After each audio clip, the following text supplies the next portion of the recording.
Hello friends, Excel सीखने की zero to hero series में एक बार फिर से आपका स्वागत है।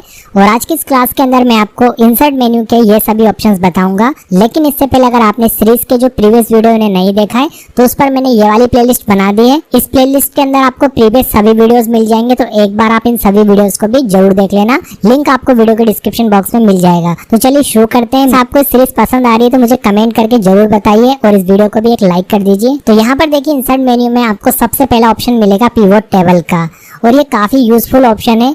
इसका यूज करके आप क्या कर सकते हैं, बिना किसी फॉर्मूले को अप्लाई करे अपने डेटा के ऊपर एक समराइज रिपोर्ट तैयार कर सकते हैं। जब आप किसी भी कंपनी के अंदर काम करेंगे वहां पर इसकी जरूरत आपको बहुत पड़ेगी, तो इसको आप बिल्कुल ध्यान से समझना। सबसे पहले तो आपके जो कॉलम्स है ना, वो ऐसे मर्ज नहीं होना चाहिए। जैसे देखो ऊपर मैंने सेल्स रिपोर्ट को मर्ज करके लिखा हुआ है, तो कॉलम नहीं होना चाहिए। अलग से हेडिंग हो तो चल जाएगा, लेकिन जैसे मान लो ये कॉलम है ना, तो दो कॉलम को मर्ज करके मत लिखना, नहीं तो आपका जो पाइवट टेबल है ना वो काम नहीं करेगा। ठीक है, इस बात का आपको विशेष ध्यान रखना है। तो मैं यहाँ से सेलेक्ट करूंगा अपनी टेबल को।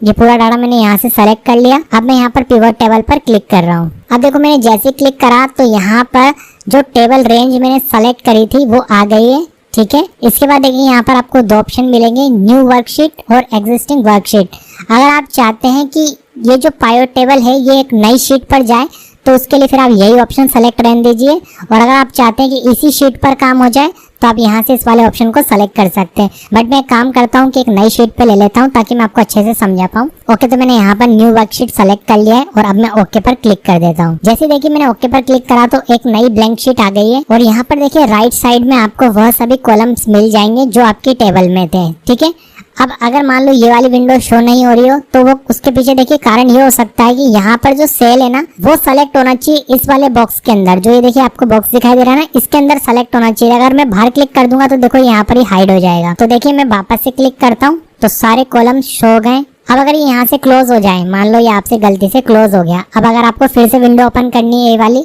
तो कैसे करेंगे, आपको यहाँ पर अलग से मेन्यू या आपको एक टैब मिलेगा पाइवट टेबल एनालाइज के नाम से। इसके अंदर जाना और यहाँ पर देखिए आपको फील्ड लिस्ट, इस पर क्लिक कर देना, तो ये सभी जो कॉलम्स हैं सामने आ जाएंगे आपके। अब देखो मैं आपको एक समराइज रिपोर्ट बना के दिखाता हूँ। इसका यूज आप ध्यान से समझना कि जो मेरे पास मेन टेबल थी, इस टेबल की मैं बात कर रहा हूँ। अब इसमें मान लो बहुत सारे कॉलम थे, मुझे इसमें से कुछ ही कॉलम्स को यूज करना है और एक समराइज रिपोर्ट तैयार करनी है, इसलिए मैंने पाइवट टेबल पर क्लिक करा। तो यहाँ पर हुआ यह है कि यहाँ पर सभी कॉलम्स आ गए। तो मैं एक समराइज रिपोर्ट आपको बनाकर दिखाता हूँ। तो देखो क्या करते हैं, हम यहाँ पर ऑर्डर ID को लेते हैं और यहाँ पर रो में ड्रैग करके ड्रॉप कर देते हैं। कुछ नहीं करना है, आपको माउस का बटन दबा के रखना है, इसको ड्रैग करके नीचे लेकर आना है और यहाँ पर लाकर ड्रॉप यानी छोड़ देना है।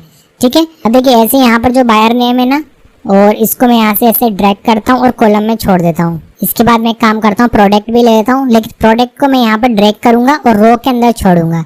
अब ये आपको चेक करना है कि कॉलम वाइज रखना है या रो वाइज रखना है। मैं अपने डाटा के अकॉर्डिंग काम कर रहा हूँ। इसके बाद एक काम करते हैं, टोटल सेल अमाउंट भी ले लेते हैं और यहाँ पे से ड्रैग करेंगे और वैल्यू के अंदर छोड़ेंगे। अब देखिए वैल्यू में क्या आपको ड्रैग एंड ड्रॉप करना है, जिस भी कॉलम में कोई कैलकुलेशन हो रही हो या कोई अमाउंट हो उसे आप हमेशा वैल्यू में ड्रैग करके ड्रॉप करेंगे। तो यहाँ पर देखिए मैंने समराइज रिपोर्ट तैयार कर ली है। अब इसका चाहो तो आप यहाँ पर डिस्प्ले भी चेंज कर सकते हो। इसके लिए आपको यहाँ पर पाइवट टेबल एनालाइजर में जाना है, ऑप्शन में यहाँ पर क्लिक करना है और इसके अंदर डिस्प्ले में जाकर आप यहाँ से काम करें, क्लासिक वाला ले लें, ओके कर दें। ठीक है, तो देखो कुछ इस तरीके से ये अच्छे से पाइवट टेबल बन गई है। अब बेनिफिट समझिए, ये ऑर्डर IDs हैं, ये मेरे सारे बायर्स हैं और इन्होंने कौन कौन सा प्रोडक्ट बाय करा है वो यहाँ पर है। ठीक है, और यहाँ पर उनका अमाउंट आ रहा है। तो यहाँ पर देखिए सभी जो बायर हैं इनका ग्रांड टोटल आ रहा है और यहाँ पर जितना भी बाय किया गया है उसका टोटल आ रहा है। और कोई हमने यहाँ पर फॉर्मूला अप्लाई नहीं करा, जस्ट हमने ड्रैग एंड ड्रॉप करा तो भी काम हो गया। तो पाइवट टेबल से आप एक समराइज रिपोर्ट तैयार कर सकते हो। यहाँ पर एक समराइज रिपोर्ट हमें मिल गई है। इससे और भी बेनिफिट है, आप फिल्टर वगैरह भी यहाँ पर ही अप्लाई कर सकते हो। जैसे आपको अब ये चेक करना है कि कितने कीबोर्ड सेल हुए, तो यहाँ पर मैं जाऊंगा, सेलेक्ट ऑल हटाऊंगा और कीबोर्ड पर क्लिक कर दूंगा। तो यहाँ पर हमें पता लग गया है कि कीबोर्ड इन दोनों ने बाय करा है और इतना इनका अमाउंट हो रहा है। तो यहाँ से हम इस तरीके से फिल्टर वगैरह भी कर सकते हैं। ठीक है, तो फ्रेंड्स जब आप किसी कंपनी में काम करेंगे तो वहां पर क्या होगा, आपके पास बहुत सारा डाटा होगा। अब उस डाटा में से आपको क्या करना है, एक समराइज रिपोर्ट तैयार करनी है, तो आप पिवट टेबल की हेल्प ले सकते हैं। वहां पर आपको इसकी बहुत ज्यादा जरूरत पड़ने वाली है। ठीक है, तो इस तरीके से फ्रेंड्स हमने एक पिवट टेबल बनाई है जो कि हमारी मेन टेबल की एक समराइज रिपोर्ट है। अब आप चाहो तो यहाँ पर सिटी भी ले सकते हो। देखो मैं सिटी को यहाँ पर कॉलम में ड्रैग करके ड्रॉप कर देता हूँ। एक काम करता हूँ, मैं यहाँ पर सिटी को रो में ड्रॉप करता हूँ। तो यहाँ पर देखो मैं फिल्टर लगाता हूँ पहले। जैसे मुझे यहाँ पर चेक करना है कि अहमदाबाद से किन किन ने बाय किया, तो यहाँ मैंने ओके करा, तो यहाँ पर मुझे पता लग गया कि ओनली 1 पर्सन है जिसने अहमदाबाद से बाय किया है। तो ये था फ्रेंड्स पिवट टेबल। अब इसी के साथ आपको और भी ऑप्शन यूज करने के लिए मिलेंगे जो कि अभी आगे मैं आपको बताने वाला हूँ। इसके बाद देखिए यहाँ पर जो नेक्स्ट ऑप्शन है वो है रिकमेंडेड पिवट टेबल, लेकिन ये लेटेस्ट वर्जन में ही आपको ऑप्शन दिखाई देगा। ये आपको कुछ रिकमेंड करेगा। जैसे मैं यहाँ पर क्लिक करता हूँ, यहाँ पर आपको कुछ पहले से क्रिएटेड जो डिजाइन है वो मिल जाएंगे। आप अपने हिसाब से डिजाइन ले सकते हैं। जस्ट आपको यहाँ पर क्लिक करना है और आपके लिए एक पिवट टेबल यहाँ पर तैयार हो जाएगी। देखो यहाँ पर बनकर आ गई। अब इसमें आप एडिट कर सकते हो अपने हिसाब से, जैसे कि अभी मैंने आपको बनाना सिखाया। आप यहाँ से ड्रैग एंड ड्रॉप कर सकते हो अपने हिसाब से। तो रिकमेंडेड का मतलब होता है कि ये आपको पहले से रिकमेंड कर रहा है कि आप इनमें से यूज कर सकते हैं, बट मैंने तो आपको बनाना सिखा दिया, तो आप उसका यूज करके ही बनाना। इसके बाद देखिए फ्रेंड्स, यहाँ पर जो इंसर्ट मेन्यू में अगला ऑप्शन है वो है टेबल का, और इसको मैं आपको यूज करके दिखाऊं उससे पहले मुझे यहाँ पर एक फॉर्मेट तैयार करना पड़ेगा। तो यहाँ पर मैं फास्ट क्या करता हूँ, फॉर्मेट बनाता हूँ। जैसे कि मैं यहाँ पर ले लेता हूँ कोई भी कैलकुलेशन ले लेता हूँ। यहाँ पर मैंने ले लिया नेम, और यहाँ पर ले लिया मैंने क्वांटिटी के लिए मैं क्यू ले लेता हूँ यहाँ पर, और यहाँ पर मैंने ले लिया रेट के लिए मैं यहाँ पर आर ले लेता हूँ, और यहाँ पर मैं टोटल ले लेता हूँ। ठीक है, टोटल AMT लिख देता हूँ, यानी टोटल अमाउंट हो गया ये। और यहाँ पर हम क्या करते हैं, नाम अभी कोई भी ए लिख देते हैं ऐसी। और क्वांटिटी हमने यहाँ पर डाली 5, रेट डाल दी हमने यहाँ पर 500। क्वांटिटी को रेट से मल्टीप्लाई कर देते हैं। यहाँ पर क्लिक करा मैंने, ये मल्टीप्लिकेशन वाला सिंबल लगाया, यहाँ पर क्लिक करा और एंटर कर दिया। ठीक है, तो यहाँ पर ये टोटल अमाउंट आ गया है। सिंपल सा मैं जो इनवॉइस का कैलकुलेशन होता है ना वो कर रहा हूँ यहाँ पर। अब यहाँ पर आप ध्यान से समझना है कि मैं आपको बताने क्या वाला हूँ। यहाँ पर मैं आपको बताने वाला हूँ, जैसे मैंने अगला रिकॉर्ड एंटर करा, ध्यान से समझना, और यहाँ पर मैंने कोई क्वांटिटी डाली, और यहाँ पर मैंने कोई अमाउंट डाला, यानी रेट डाला।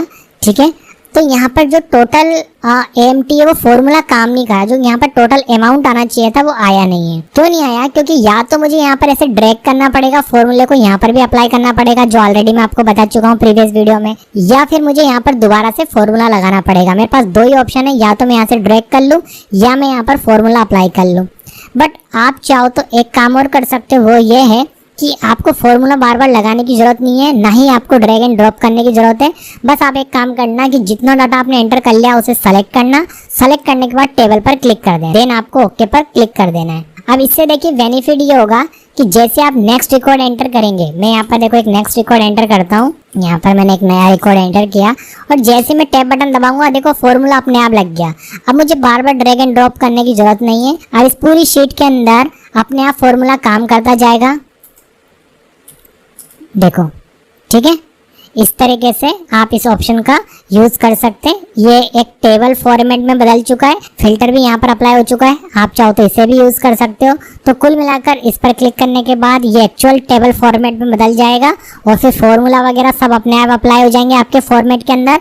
नेक्स्ट रिकॉर्ड जैसे आप एंटर करोगे वो अपने आप काम करेगा फॉर्मूला, बट पहले आपको टेबल में बदलना पड़ेगा, अन्यथा आपको फॉर्मूला हर बार ड्रैग करना पड़ेगा या फिर आपको खुद से लगाना पड़ेगा। इसके बाद देखिए फ्रेंड्स, यहाँ पर जो ये ऑप्शन है ये सब वही ऑप्शन है जो कि MS वर्ड में होते थे। यहाँ से अगर आपको पिक्चर इंसर्ट करनी है तो आप अपने इस एक्सेल शीट के अंदर कोई भी पिक्चर इंसर्ट कर सकते हो, अपने कंप्यूटर से कोई भी पिक्चर ला सकते हो। इस पर क्लिक करेंगे आप दिस डिवाइस पर, आप अपने कंप्यूटर से किसी भी ड्राइव में से एक पिक्चर को सेलेक्ट कर लेना, वो यहाँ पर आ जाएगी। ठीक है, ऑनलाइन पिक्चर के अंदर आप नेट से ही डायरेक्ट पिक्चर सर्च कर सकते हैं। पिक्चर की अगर बात करें तो कोई भी इमेज वॉलपेपर हो सकता है। तो ये ऑप्शन तो MS वर्ड वाला ही है। अगर आपने MS वर्ड सीखा होगा तो आपको पता होगा, नहीं भी सीखा तो आप क्लिक करके देखना, हो जाएगा। इसके बाद देखिए जो यहाँ पर नेक्स्ट ऑप्शन है वो है हमारा शेप्स का, और यहाँ पर आपको डिफरेंट टाइप्स ऑफ शेप्स मिल जाएंगी। अगर आपको अपनी शीट के अंदर कोई भी शेप बनानी है आप यहाँ से ले सकते हो। एग्जांपल के लिए मैं यहाँ पर कोई सी भी एक शेप ले लेता हूँ, जैसे मैं यहाँ पर ये ले लेता हूँ और मैंने इसे यहाँ पर ड्रॉ कर दिया। तो यहाँ पर देखिए एक शेप आ गई है, इसे मैं यहाँ पर ड्रैग एंड ड्रॉप कर सकता हूँ। ठीक है, और कलर वगैरह मैं यहाँ पर चेंज कर सकता हूँ। जब मैं कोई शेप ले लूँगा तो फॉर्मेट मेन्यू एक्टिवेट हो जाएगा, और यहाँ से आप कलर वगैरह बॉर्डर वगैरह सब अप्लाई कर सकते हैं। अगर आपको ये सभी चीज़ें नहीं आती, आपको MS वर्ड नहीं आता, तो मैं आपको अपने MS वर्ड की ये वाली प्लेलिस्ट रिकमेंड करना चाहूँगा। इस प्लेलिस्ट के अंदर मैंने आपको MS वर्ड डिटेल में सिखाया है, और उसके अंदर आप फॉर्मेट मेन्यू भी सीख सकते हैं और इंसर्ट मेन्यू के ये सभी ऑप्शन को यूज़ करना भी सीख सकते हैं। क्योंकि एक्सेल भी MS ऑफिस का ही एक सॉफ्टवेयर पैकेज है, तो ये ऑप्शन भी आपको दिए गए। बट ये MS वर्ड अगर आपको आता है तो आप यूज़ में ले सकते हो, नहीं आता तो आप ये वाली प्लेलिस्ट देखकर सीख सकते हैं। ओके तो फ्रेंड्स, मैं आपको यहाँ पर केवल एक्सेल वाले ही ऑप्शन बताऊंगा, बाकी जो एमएस वर्ड वाले ऑप्शन है उन्हें आप मेरे एमएस वर्ड वाले वीडियोस को देखकर सीख सकते हैं। अब आ जाते हैं हम चार्ट्स के अंदर। चार्ट्स का यूज किया जाता है फ्रेंड्स कि आपको जब अपने टेबल के अंदर जो डेटा है ना उसको एक ग्राफ में डिस्प्ले करना है। कंपनीज में क्या होता है, अलग अलग तरह की रिपोर्ट बनती है, साथ में उनके चार्ट्स भी लगाए जाते हैं। कई बार हम जो ग्रोथ कर रहे हैं उसका चार्ट दिखाना होता है, सेल रिपोर्ट तैयार करनी होती है, तो वहाँ पर चार्ट का यूज काफी किया जाता है। ओके फ्रेंड्स, तो यहाँ पर चार्ट को समझाने के लिए मेरे पास एक डिफरेंट शीट है। इस शीट के अंदर मैंने क्या करा हुआ है कि एक मंथली सेल रिपोर्ट तैयार करी है और यहाँ पर 2 पर्सन है और इनके जो मंथली सेल्स हुई हैं उनका यहाँ पर डेटा है कि इन्होंने मंथली इतनी सेल करी है। ओके, इसी के ऊपर मैं आपको अच्छे से चार्ट बनाकर दिखा पाऊंगा। अब आपके केस में हो सकता है कि आपके पास एक ऐसी टेबल हो जिसमें काफ़ी सारा डाटा हो, या जब आप कंपनी में काम करेंगे तो आपको बहुत ज़्यादा डेटा के ऊपर काम करना पड़ेगा, तो उसमें जो चार्ट ऑप्शन है ना वो बहुत अच्छे से आप यूज़ में ले पाएंगे। पर फिलहाल समझने के लिए इतना डाटा भी बहुत है। तो यहाँ पर मैंने डेटा को सेलेक्ट कर लिया है ओनली, और मैं यहाँ पर जाऊँगा।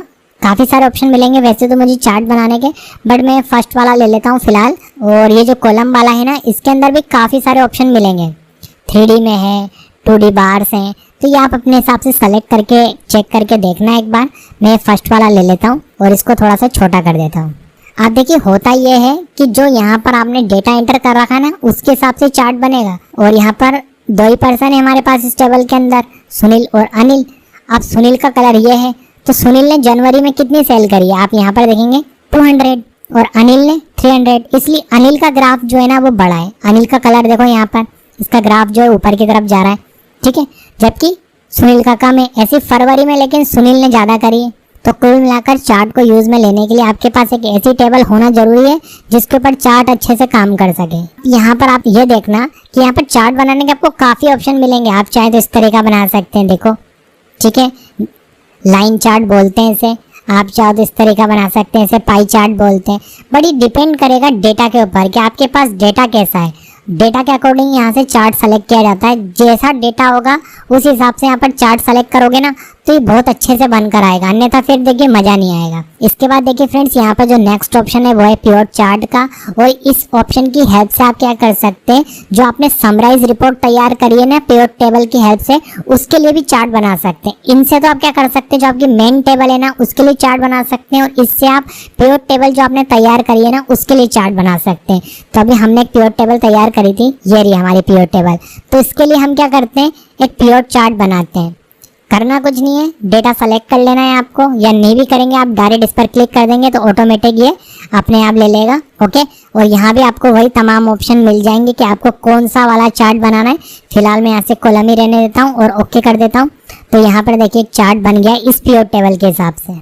और यहाँ पर नीचे आपको फिल्टर्स भी मिल जाएंगे, आप इन्हें चेंज करके भी चार्ट के अंदर डेटा को देख सकते हैं। इसके बाद देखिए फ्रेंड्स, यहाँ पर जो अगला ऑप्शन है वो है मैप का। इसमें आप 3D में मैप बना सकते हैं, और ये आप एक बार प्रैक्टिकल करके देख लेना आपके वाले वर्जन के अंदर अगर ये अवेलेबल है तो, अन्यथा कोई प्रॉब्लम नहीं है, आपका काम इन वाले चार्ट से भी चल जाएगा। अब यहाँ पर हम चलते हैं स्पार्क लाइन्स के अंदर, और यहाँ पर हमें 3 ऑप्शन मिलेंगे, लाइन, कॉलम और विन और लॉस वाला। ठीक है, इसमें से ये विन और लॉस तो इतना ज़्यादा इंपॉर्टेंट नहीं है, लेकिन लाइन और कॉलम बहुत काम में आता है। तो इसको समझाने के लिए फ्रेंड्स मैंने यहाँ पर ये एक टेबल बना रखी है, और ऑलरेडी मैंने यहाँ पर देखिए लाइन, कॉलम और विन लॉस वाले यहाँ पर ग्राफ बना रखे हैं। तो आपको देखो, देखने से तो पता लग ही रहा होगा कि लाइन वाले से ऐसा लाइन वाला ग्राफ आ जाएगा।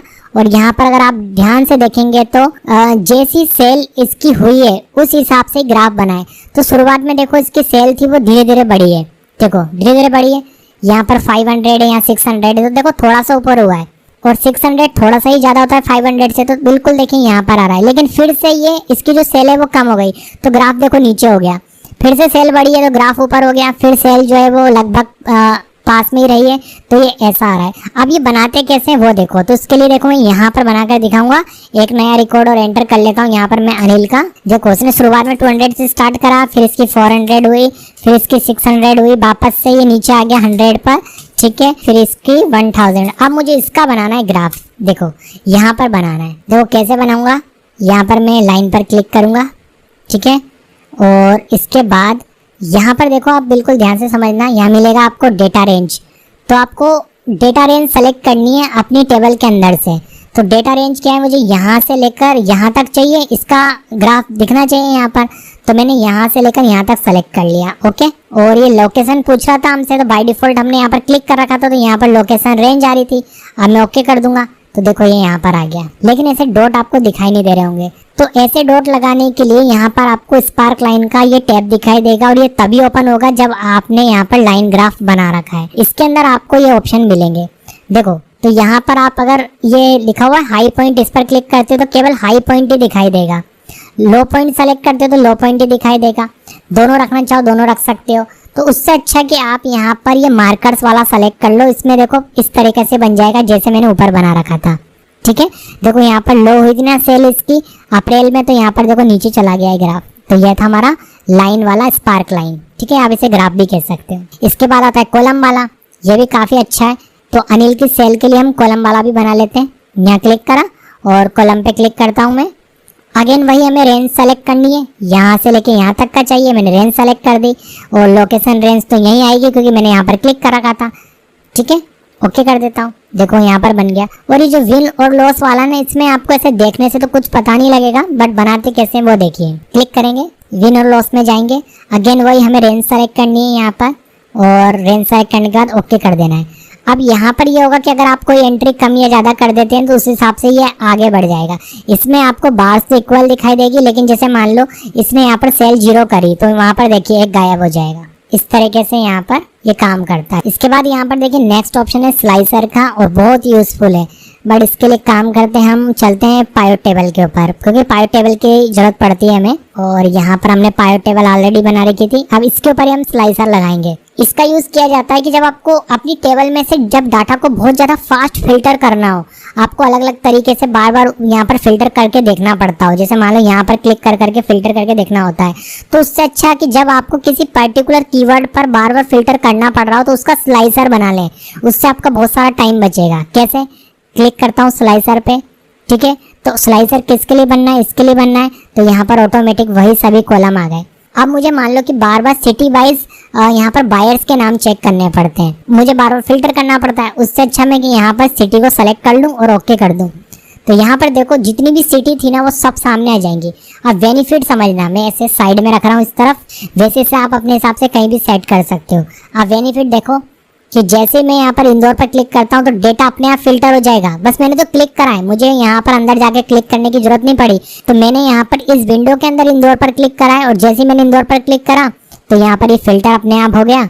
यहाँ पर हमें पता लग गया कि 2 पर्सन है हमारे पास जो कि बाय करते हैं हमसे यहाँ पर, और इन्होंने इतने का प्रोडक्ट बाय करा है। सब कुछ हमें डिटेल में पता लग जाएगा। ओके, प्रोडक्ट का नाम वगैरह सब सामने आ गया।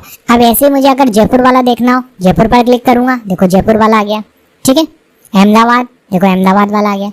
और सारे एक साथ देखते हैं। यहाँ पर देखो फिल्टर पर ये कोने पे लिखा है, ठीक है, क्लियर फिल्टर, इस पर क्लिक करो तो ये देखो पूरा क्लियर हो गया और मेन टेबल सामने आ गई। तो स्लाइसर का यूज समझ में आया कि आपको अपनी मेन टेबल में से बार बार अगर किसी कीवर्ड पर फिल्टर कर करके डेटा को देखना पड़ रहा हो ना, तो आप स्लाइसर बना लो, सबसे बढ़िया। इसके बाद फ्रेंड्स यहाँ पर जो अगला ऑप्शन है वो है टाइमलाइन का, और इसको यूज करने के लिए आपके पास एक ऐसी टेबल होना जरूरी है जिसके अंदर डेट की एंट्री हो, क्योंकि डेट पर ही अच्छे से काम करता है। तो यहाँ पर इसे समझाने के लिए मैंने एक सिंपल सी कॉलिंग रिपोर्ट बनाई है अनिल की। इसके अंदर 1 से लेकर 12 तक की डेट है, और यहाँ पर कंप्यूटर में जो फॉर्मेट चलता है डेट का वो चलता है, पहले मंथ आता है, बाद में डेट आती है, फिर ईयर आता है। इसलिए यहाँ पर जो ये बीच में है ये हमारे डे हैं, और मैंने केवल यहाँ पर 12 डेज तक की एंट्री करी है, और आप चाहें तो 30 तक की एंट्री भी करके इसको चेक कर सकते हैं। और आपके केस में हो सकता है कि इससे भी बड़ी टेबल हो, तो ठीक है, इस तरीके से आपकी वाली टेबल में भी एक डेट की एंट्री होना जरूरी है। अब वो भले परचेज डेट हो सकती है, सेलिंग डेट हो सकती है, कॉलिंग डेट हो सकती है, किसी भी तरह की डेट की एंट्री होगी तब आप इसको अच्छे से यूज में ले पाएंगे। अभी मैं आपको समझाऊंगा तो आपको और अच्छे से समझ में आ जाएगा। और अब यहाँ पर नंबर ऑफ कॉल्स हैं कि इस दिन इसने इतने कॉल लगाए थे। ओके, सिंपल सी टेबल है। अब सबसे पहले हम क्या करेंगे, इसकी एक समराइज रिपोर्ट तैयार करेंगे, और रिपोर्ट तैयार करने के लिए हम प्योर टेबल की हेल्प लेंगे। यहाँ पर केवल डेटा को सेलेक्ट करेंगे और प्योर टेबल पर क्लिक करता हूँ, और इस बार मैं नई शीट पर नहीं बनाता हूँ, इसी पे बना लेता हूँ, जगह है काफ़ी मेरे पास। तो यहाँ पर मैं एग्जिस्टिंग सेलेक्ट करता हूँ, यहाँ पर क्लिक कर देता हूँ। क्लिक करने के बाद ओके कर देता हूँ। ठीक है, तो यहाँ पर साइड में देखिए कॉलम्स आ जाएंगे। दोनों कॉलम्स में यहाँ पर ले लूँगा डेट और नंबर ऑफ कॉल्स, दोनों मैंने ले लिया, और यहाँ पर प्योर टेबल से एक रिपोर्ट तैयार हो गई है। अब मैं वापस से इंसर्ट मेन्यू में आया और यहाँ पर टाइमलाइन पर क्लिक करूँगा। ठीक है, एक अलग से विंडो ओपन होगी, इसके अंदर से मैं डेट को सेलेक्ट करूंगा और ओके पर क्लिक कर दूंगा। तो यहाँ पर देखिए एक स्लाइडर टाइप का आ जाएगा। अब मैंने अपनी टेबल में डेट वाइज एंट्री करी थी, मतलब पर डे की एंट्री करी थी, तो यहाँ पर देखिए मंथ वाइज आ रहा है। यहाँ से आप इसे चेंज करके डेज कर लेना। अगर आपके टेबल के अंदर ईयरली एंट्री है तो आप यहाँ से ईयर कर लें, और यहाँ पर अगर आप चाहते हो क्वार्टरलीज भी रख सकते हैं। मेरे पास अभी डेज वाइज डेटा, इसलिए मैं यहाँ से डेज करूँगा और थोड़ा सा इसको बड़ा कर लूँगा। वैसे तो मुझे बड़े करने की जरूरत नहीं, क्योंकि मेरे पास यहाँ पर 12 डेज तक की एंट्री है, और नहीं भी करेंगे तो हमें नीचे एक स्लाइडर मिल जाएगा, इससे भी हम आगे पीछे कर सकते हैं। अब बेनिफिट समझना है इसका कि यहाँ पर हमने जो ये एक नई रिपोर्ट तैयार करी थी ना, कई बार देखिए क्या होता है कि हमारे पास डेटा बहुत ज़्यादा हो जाता है और उसमें से हमें डेट वाइज कुछ सर्च करना है। तो पेड टेबल तो हम बना लेंगे, लेकिन फिर भी हम डेट वाइज बहुत फास्ट सर्च नहीं कर पाएंगे, तब ये काम करेगा। करना इतना सा है कि अगर आपको देखना है कि 5 तारीख को कितनी इसने कॉल करी थी, बस मैं यहाँ पर क्लिक कर दूंगा। देखो मैंने इस पर क्लिक करा, देखो यहाँ पर 5 तारीख के नंबर ऑफ कॉल्स आ गए, इसने 42 कॉल्स करी थी। ठीक है, मुझे चेक करना है कि यहाँ पर 7 को कितनी करी थी, तो यहाँ पर 7 को इसने करी थी 200 कॉल। ठीक है, तो यहाँ पर जस्ट क्लिक करोगे, डेटा उसके अकॉर्डिंग फिल्टर होता जाएगा। अब मान लो आपके पास एक ऐसी टेबल है जिसमें डेट की एंट्री है कि इस डेट को इतना माल आया था, इतना हमने माल सेल करा, उसमें डेट वाइज एंट्री हो रही है। अब आपको डेट वाइज चेक करना है कि हमने कौन से प्रोडक्ट सेल करे, कितना माल सेल करा, कितना माल स्टॉक में आया। अगर टेबल में ऐसा डेटा है तो हम यहाँ से स्लाइडर ऐसे बना सकते हैं, और उसके बाद हम जस्ट डेट पर क्लिक करेंगे, डेटा फिल्टर होकर हमारे सामने आता जाएगा। तब ये बहुत यूज़ में लाया जाता है जब आपके पास टेबल में इस तरह का डेटा हो, जैसा कि अभी मैंने आपको बताया। और आपकी वाली टेबल में एक डेट वाली एंट्री होना जरूरी है, क्योंकि डेट पर काम करता है। अब वो भले मंथ के रूप में हो या फिर आपका ईयरली हो एंट्री, वो उसका फर्क नहीं पड़ता, बट डेट होना चाहिए। तो यहाँ पर कुछ इस तरीके से आप इस ऑप्शन का यूज़ कर सकते हैं। इसके बाद फ्रेंड्स यहाँ पर जो अगला ऑप्शन है वो है लिंक का। इसकी हेल्प से आप अपनी शीट के साथ किसी दूसरी शीट को लिंक कर सकते हैं। कई बार ऐसा होता है कि इससे रिलेटेड एक और शीट है, बट वो क्या है कि दूसरी लोकेशन पर दूसरी ड्राइव में सेव है। तो यहाँ पर देखो मेरे पास एक शीट है जिसके अंदर मैंने केवल एक येलो कलर कर दिया ताकि आपको दिखा पाऊँ, और इस शीट का नाम है डेमो, और ये डेस्कटॉप पर सेव है। इसे मैं लिंक करूँगा उस वाली शीट के साथ। तो यहाँ पर मैं अपनी मेन शीट के अंदर आ गया हूँ। यहाँ पर मैं लिंक पर क्लिक करूंगा और यहाँ से उस शीट को सर्च कर लूंगा जिसे मुझे लिंक करना है। ओके, तो मैंने यहाँ पर इसका नाम रखा था डेमो, मैंने यहाँ पर इसे सेलेक्ट करा, ओके कर दिया। तो यहाँ पर देखो एक लिंक क्रिएट हो गया है। इससे मुझे पता रहेगा कि इस शीट के साथ जो दूसरी शीट लिंक है वो ये है। अब इसे ओपन करने के लिए मुझे इस पर क्लिक करना है, जैसे क्लिक करूंगा शीट ओपन हो जाएगी। और मैंने आपको पहले दिखा दिया था शीट के अंदर ये कलर था, ताकि आपको पता लग जाए। अब देखिए फ्रेंड्स, आपको ये सभी जो ऑप्शंस दिखाई दे रहे हैं ना, इन्हें मैंने आपको एमएस वर्ड के इंसर्ट मेन्यू वाले वीडियो के अंदर डिटेल में सिखा दिया है। ये वाला वो वीडियो है, और इस वीडियो का लिंक भी मैंने आपको इसी वीडियो के डिस्क्रिप्शन बॉक्स में दे रखा है। आप कंप्लीट एमएस वर्ड भी सीख सकते हैं, और उसके अंदर अगर आप इंसर्ट मेन्यू वाला वीडियो देखते हैं तो आपको ये सभी ऑप्शन भी डिटेल में पता लग जाएंगे। एक्सेल वाले सभी ऑप्शन तो मैंने आपको इसी वीडियो में कवर कर ही दिए। ओके फ्रेंड्स, तो फिलहाल इस वीडियो में इतना ही। अगर आपको वीडियो पसंद आए तो वीडियो को लाइक करना, चैनल को सब्सक्राइब भी कर लेना अगर नहीं करा तो, और इस पूरी प्लेलिस्ट को अपने फ्रेंड्स के साथ, अपनी फैमिली मेंबर्स के साथ शेयर करना, ताकि उनकी भी हेल्प हो पाए और चैनल को भी ग्रो करने में हेल्प मिले। मैं मिलता हूँ आपको नेक्स्ट वीडियो में। Thanks for watching.